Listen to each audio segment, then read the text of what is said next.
Hello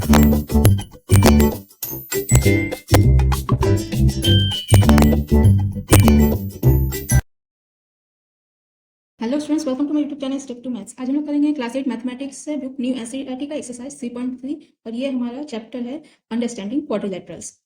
और आज हम लोग करेंगे इस एक्सरसाइज का क्वेश्चन नंबर 8। तो ये क्वेश्चन नंबर 8 में क्या कह रहा है, द फॉलोइंग फिगर्स, नीचे जो फिगर्स दिए हुए हैं क्या सर, GUNS एंड RUNS, दो नाम दिया गया है, GUNS और RUNS, ये दो फिगर, ठीक है। आर पैरेललोग्राम, बोला कि ये दोनों आपका पैरेललोग्राम है। Find x and y length are in centimetre, बोला कि यहाँ पे एक्स और वाई आपको फाइंड करना है और ये जो लेंथ आपका दिया हुआ है वो सेंटीमीटर में दिया हुआ है। तो यहाँ पे देखिए कोई एंगल नहीं दिया हुआ है इसमें, इन फिगर्स में दिया हुआ आपकी लेंथ। देखिए एस एन की लेंथ 26 यानी ये सेंटीमीटर है, ये एन यू की 18 सेंटीमीटर है। यहाँ पे 3x दिया, 3y माइनस 1 यानी इसमें x की वैल्यू निकालनी है, इसमें y की वैल्यू निकालनी है। ठीक है, यहाँ पे भी ऐसे ही, यहाँ डायगोनल्स की लेंथ दी हुई है 20 और 16 सेंटीमीटर, x प्लस वाई दिया हुआ है एंड y प्लस 7 दिया हुआ है। इन दोनों में हमें लेंथ फाइंड करना है, ना कि एंगल। क्वेश्चन आया समझ में? चलिए करते हैं। इस तरह का फिगर हमारा GUNS पैरेललोग्राम, इसकी लेंथ है 26 सेंटीमीटर, इसकी 18 centimetre, 3x 3y minus 1, x and y की वैल्यू फाइंड करनी है। ठीक है, तो जो दिया हुआ है पहले हम लोग उसको लिखेंगे। यहाँ पे दिया हुआ है गिवन, क्वेश्चन नंबर 1 है गिवन, क्या दिया हुआ है, GUNS इज अ पैरेललोग्राम,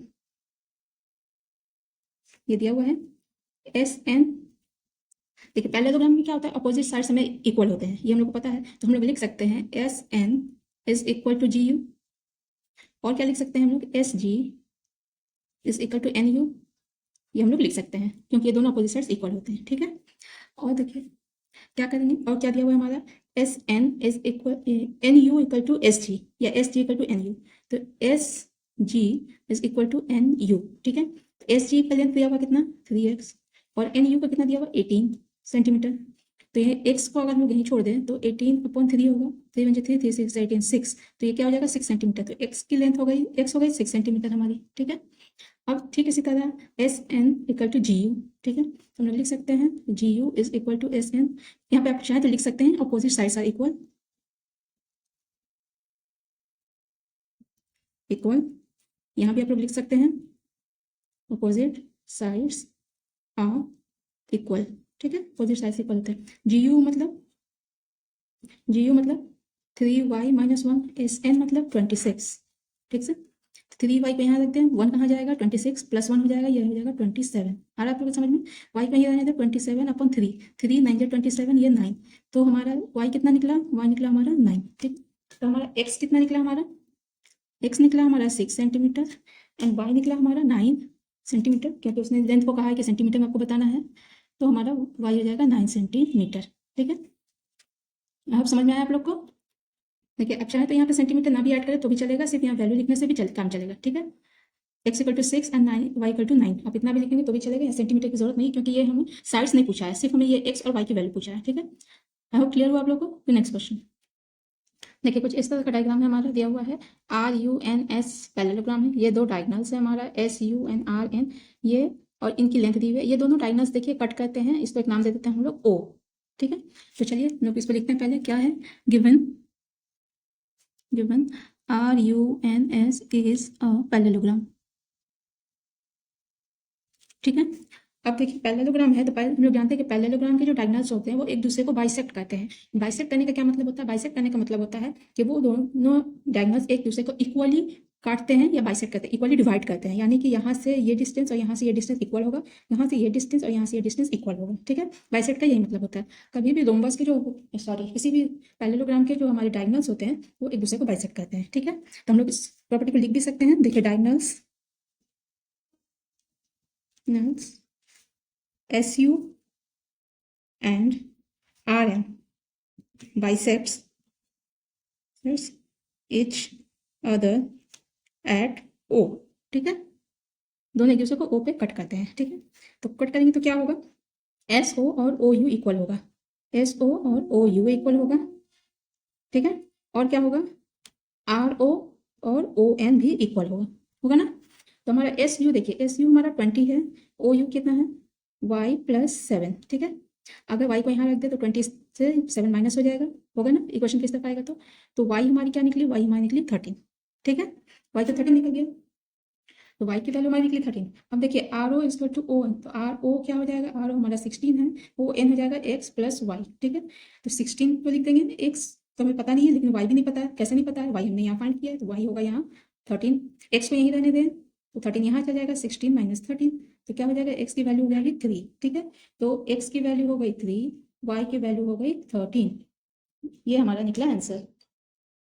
समझ में आया आप लोग को? Very easy. ठीक है, समझ में आया तो इसको नोट डाउन कर लीजिए। Okay, next question. वीडियो अगर थोड़ी भी हेल्पफुल लग रही है तो प्लीज एक लाइक जरूर करें। चैनल पर नए हैं तो चैनल को सब्सक्राइब जरूर करें। नेक्स्ट क्वेश्चन है क्वेश्चन नंबर 9। ये कुछ इस तरह का डायग्राम दिया हुआ है। इन द फिगर एवं RISK and CLUE are parallelograms. देखिए ये एक ऐसे पैरेललोग्राम है और एक ऐसा पैरेललोग्राम है। ठीक है, ये दोनों एक में पैरेललोग्राम है। Find the value of x. यहाँ पे जो ये छोटा सा एक्स दिया हुआ है इसकी वैल्यू आपको फाइंड करनी है। ठीक है, दो एंगल्स दिए हुए, angle K and angle L, इन दोनों की वैल्यू दी हुई है। दो पैरेललोग्राम दिया हुआ, आपसे पूछा कि इस एक्स की वैल्यू क्या होगी। ठीक है, चलिए फाइंड करते हैं। देखिए कुछ इस तरह का डायग्राम है हमारा। RISK और CLUE ये दो पैरेललोग्राम है। ठीक है, यहाँ पे जो एक्स की वैल्यू है इसको फाइंड करनी है, ये और ये दो एंगल दी हुई है। ठीक है, तो सबसे पहले जो गिवन है उसको हम लोग लिखते हैं। तो गिवन हमारे पास क्या है? Given RISK and CLUE are parallelogram, ये दिया हुआ है। अब देखिए इस पैरेललोग्राम को हम लोग लिखते हैं RISK इन parallelogram RISK angle K plus angle R is equal to 180। Angle K और एंगल R 180 होगा। क्यों? क्योंकि एडजेसेंट एंगल्स आर सप्लीमेंट्री। हम लोग जानते हैं ये प्रॉपर्टी पैरेललोग्राम की, एडजेसेंट एंगल्स आर सप्लीमेंट्री। ठीक है, तो एंगल K कितना है? 120 प्लस एंगल R हमें पता नहीं है, ये 180। एंगल R को यहीं रहने दे, तो 180 माइनस 120 ये हो जाएगा कितना? 60 डिग्री। तो एंगल R कितना निकला हमारा? एंगल R निकला 60 डिग्री। ठीक है, तो अब ये एंगल R अगर हमारा 60 डिग्री है तो क्या ये वाला एंगल S हमारा 60 डिग्री नहीं होगा? क्यों? क्योंकि एंगल R और एंगल S जो है पैरेललोग्राम के ऑपोजिट एंगल्स हैं। ठीक है, तो हम लोग लिख सकते हैं ये चीज, angle R is equal to angle S। क्यों? क्योंकि ऑपोजिट एंगल्स आर इक्वल। लिख सकते हैं हम लोग। तो ये वाला एंगल R हमारा 60 डिग्री है, तो एंगल S भी हमारा 60 डिग्री हो जाएगा एंगल S। अब देखिए फिर इसमें देखिए पैरेललोग्राम में CLUE, दूसरा parallelogram in parallelogram CLUE angle L is equal to angle E। Angle L is equal to angle E। देखिए एंगल L हमारा is equal to angle E। क्यों? क्योंकि दोनों अपोजिट एंगल्स हैं, है ना।